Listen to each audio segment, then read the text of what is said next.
Recentemente foi noticiado que o ministro da Educação decidiu cortar 30% das universidades, 30% do orçamento das universidades. É o orçamento discricionário. E não é que esse orçamento era muito volumoso. O governo anuncia esse corte e, ao mesmo tempo, existe uma propaganda contra as universidades, como se as universidades fossem inimigas do país. E essa é uma visão que me deixa muito preocupada, porque boa parte do povo brasileiro não teve oportunidade de ir para a universidade. Poucas pessoas chegam, pouquíssimas pessoas chegam. Eu fui a primeira da minha casa. É uma parcela muito pequena da população e ainda assim, dentre essas pessoas que foram para a universidade, é uma parcela menor ainda que entendeu qual a função da universidade no mundo. Sim. Porque não basta você ir até lá e não ter a visão do que é que você tá fazendo lá, entendeu? E aí, quando você tem esse cenário de poucas pessoas entendendo o que é a universidade, e alguém chega e fala a universidade é culpada pela catástrofe do país, a universidade é inimiga do país,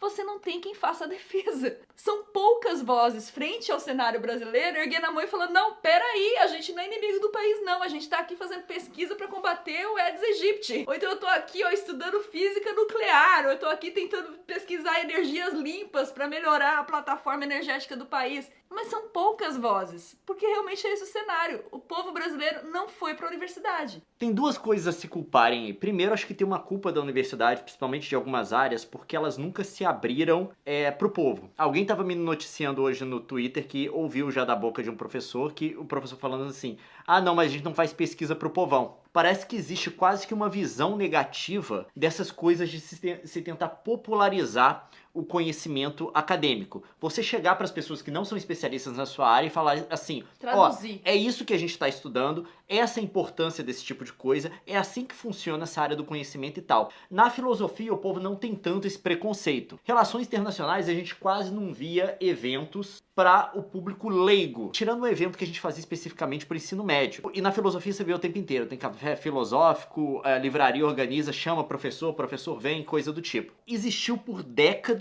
em algumas áreas da universidade, em algumas áreas não, na maior parte das áreas, vamos colocar assim, na maioria, uma falta de um esforço organizado de dialogar com o público não especializado. Todo o recurso que tinham, se você gastava o recurso para poder fazer uma comunicação do seu conhecimento, você fazia um congresso para chamar especialistas para ter esse tipo de discussão lá. Ou no máximo você faria alguma coisa para ter uma discussão multidisciplinar, você traria outros especialistas e coisa do tipo. Em muitos poucos casos, você gastaria esse recurso para comunicar para a população em geral o que estava sendo feito ali, os avanços numa área de conhecimento e coisa do tipo. E tem uma segunda coisa também, que é o fato de que as pessoas não reconhecem a importância da universidade, mesmo quando ela está diretamente ligada à vida delas. Vamos pegar o exemplo da UF agora, a Universidade Federal Fluminense, que é uma dessas universidades que está no olho do furacão, está entre as 3 primeiras, as quais o ministro da Educação disse que ia tirar dinheiro, antes dele falar que ia tirar de todo mundo. A Universidade Federal Fluminense, por exemplo, ela tem uma clínica, um laboratório lá, que faz a validação, a análise, a certificação de medicamentos genéricos. A política de genéricos no Brasil é uma coisa muito importante para a população brasileira, porque só por conta dela várias pessoas passaram a ter acesso a medicamento. Hoje no Brasil você não faz tratamento da AIDS sem um coquetel de medicamentos genéricos. Então são coisas que estão mantendo pessoas vivas, essa aqui é a realidade. Só que se você pergunta qual que é o papel da universidade nisso, para um usuário de genérico, para alguém que depende disso, a pessoa não sabe. Então a gente tem esses dois problemas. A gente tem uma falta de comunicação, de iniciativa por conta da universidade, que é uma falta até estrutural. O pesquisador, o professor universitário, eles têm uma sobrecarga, porque eles têm que fazer produção textual, eles têm que fazer publicação de artigo. A carreira deles depende do tempo que eles gastam atendendo aos requisitos que são impostos pela própria instituição. E dentre esses requisitos não está a comunicação científica, não está fazer a divulgação daquilo. Então assim, todo esse trabalho de comunicação e divulgação não é estimulado de jeito nenhum, muito pelo contrário, é desestimulado, porque os caras têm uma sobrecarga de outras coisas para fazer na faculdade. E aí você tem, diante desse quadro, a possibilidade de pessoas construírem uma imagem, para quem não frequentou a universidade ou quem não tem oportunidade, muito construir uma imagem negativa. E as pessoas acabam tendo essa disposição de crer nisso, por quê? Porque a universidade pública brasileira não é inclusiva. Então tem um monte de gente olhando, sabendo do fato de que o imposto delas está indo para pagar a universidade e elas não têm uma noção clara de que benefício elas estão retirando disso. Elas não têm noção nem do que está indo para a universidade, da verba que chega na universidade, que não é tão grande assim, e nem do retorno. Então você tem uma total falta de transparência nisso. E para você demonizar o que você não conhece é a coisa mais fácil do mundo. Aí vem alguém no WhatsApp, pega foto de gente fazendo manifestação pelado na universidade, porque acontece, e fala assim: isso daqui é o estado normal das coisas na universidade pública. É isso que acontece. E as pessoas se chocam e pensam: é para isso que meu dinheiro tá indo? Claro que eu tenho que ser contra isso. Mas claro que não é assim. Essa não é a realidade das coisas na universidade. Que esse tipo de, vamos chamar, o tipo de baderna, é bagunça. É bagunça. Você tá tentando estudar e tem um povo pelado no seu caminho, no seu caminho pra sala. Tipo, não, eu só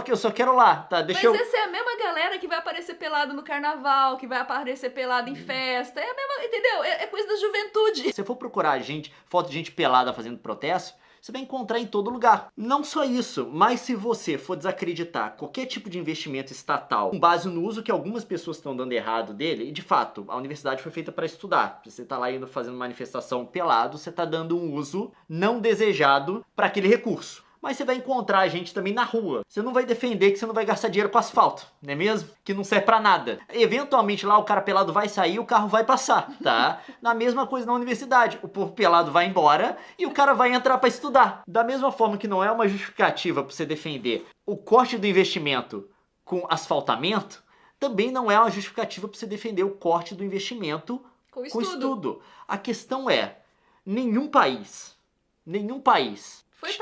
foi pra frente sem gastar com educação. Não tem jeito. Não tem assim, a gente jeito. olha pra Coreia, a gente olha pro Japão, a gente olha pra Europa. Não tem. A chave é pesquisa e educação. Ah, mas eles investiram em educação de base. Sim, mas enquanto eles investiam em educação de base, eles não abandonaram a linha final da pesquisa. É um tiro no pé você investir na educação básica e sucatear a porta de chegada pra onde a educação básica vai. Vai investir na educação básica pra chegar aonde? O cenário futuro é terrível, porque assim, a gente tá vendo uma onda de ódio ao estudo, ódio ao conhecimento, ódio a quem ensina, né? Os professores estão sendo perseguidos, teve um professor que foi assassinado em Goiás, agora no interior. A gente vai colher os frutos dessa demonização do professor e do ensino, enquanto o mundo está investindo em educação, pesquisa e ensino. E os nossos problemas no futuro, assim, se a gente não tivesse cavando novos problemas nessa área, a gente já teria que lidar com o efeito, por exemplo, da automatização da mão de obra. A tendência é que haja menos vagas de empregos braçais, porque nós vamos ter robô fazendo tudo isso. Enquanto isso, o Brasil está deixando de investir na saída para os problemas, que é na cabeça das pessoas, que é na massa cinzenta das pessoas, demonizando a educação. Quem se mantiver firme, buscando conhecimento, igual o ET Bilu orientou, quem se mantiver firme... O ET Bilu já tinha dito tudo. Então é pra você esse vídeo, você que tá estudando, você que tá aí, ó, desanimado porque tá vendo o cenário ficar escuro, vai ficar escuro, vai ficar feio, vai ficar pior, mas não vai durar pra sempre. E na hora que a coisa ficar tão feia, é pra você que a galera vai correr. Então continue estudando. Continue estudando. A gente precisa de você, tá? Não, você vai se dar bem. Quando não tiver mais emprego braçal, porque tudo que for da atividade humana vai estar sendo feito por robô, é a galera que foi além da técnica, desenvolveu o cérebro, que vai ter vez. Não tem como remar contra isso. O que vai acontecer com o Brasil? Porque nem no campo você vai ter mais trabalho braçal. Você não vai ter mais trabalho braçal. O campo emprega pouquíssimo. Vai ter robô na construção civil também. Não, vai O que esse povo vai fazer, gente, se não tiver estudo? Então, Você falou de robô na construção civil, eu tô lembrando, já estão fazendo casa em impressão 3D. Na verdade, não tira o emprego de todo mundo, porque você ainda precisa de gente pra dar o acabamento. O cara tem que entrar por dentro, a massa e tal, não faz. Mas é um número reduzidíssimo perto de quem vai fazer, né? O cara que mexe o cimento, que faz as paredes, esse não tem emprego mais não. Então, assim, era pro Brasil tá pensando, e a China tá pensando nisso. O Japão, que há anos atrás fez um movimento de diminuir verba para ensino de ciências humanas, já tá correndo atrás do prejuízo de novo, por causa das mudanças climáticas. Ele precisa de ter cérebro pensando em solução e por causa da automatização.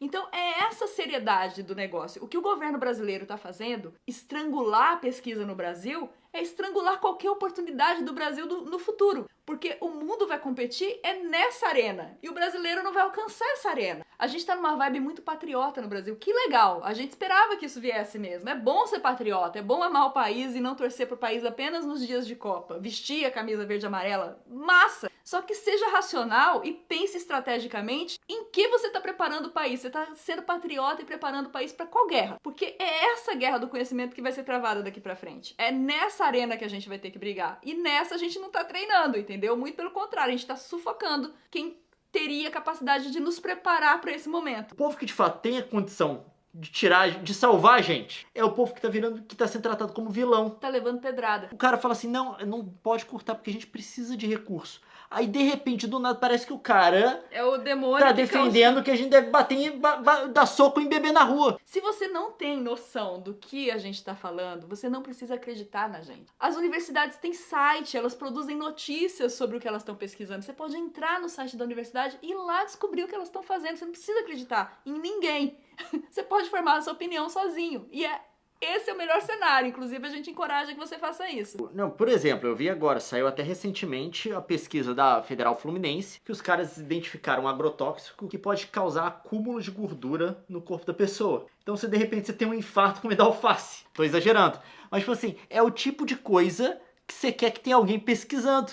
Não vai ser o dono do agrotóxico da fábrica de agrotóxico que vai financiar isso. Não vai. E a gente tem que respeitar o trabalho desse cara, sabe? A gente tem que ajudar no trabalho desse cara porque beneficia todo mundo. E é isso que a gente não tá fazendo. Essa galera toda que fala, aprendo mais sozinho do que na universidade. Quando o bicho apertar, você vai atrás de um cara que tem diploma. E é por isso que você que tá estudando, é pra você esse vídeo, é pra te dar esperança. Porque esse obscurantismo, essa onda de falar mal do conhecimento, vai passar. Todo mundo à sua volta funciona porque tem gente que estuda. Essa tela que você está usando, isso daí partiu da pesquisa de um monte de gente que estudou física, que estudou química e depois uns engenheiros que pegaram esse conhecimento e transformaram num produto para você, sabe? Esse miojo que você está comendo, engenharia de alimentos. Feito para ser mais barato possível e mais acessível possível. Eu sei que eles estão comendo miojo, meu bem, não com essa cara. Você acha que algum universitário tá vendo isso aqui, Nilson? Na minha época de universidade era só miojo, no almoço e no jantar, durante 4 anos. Você passou pela época de sopa também? Que era uma sopa que era baratinha, mas vinha num sacão que rendia pra caramba. Não. A gente teve a temporada de sopa.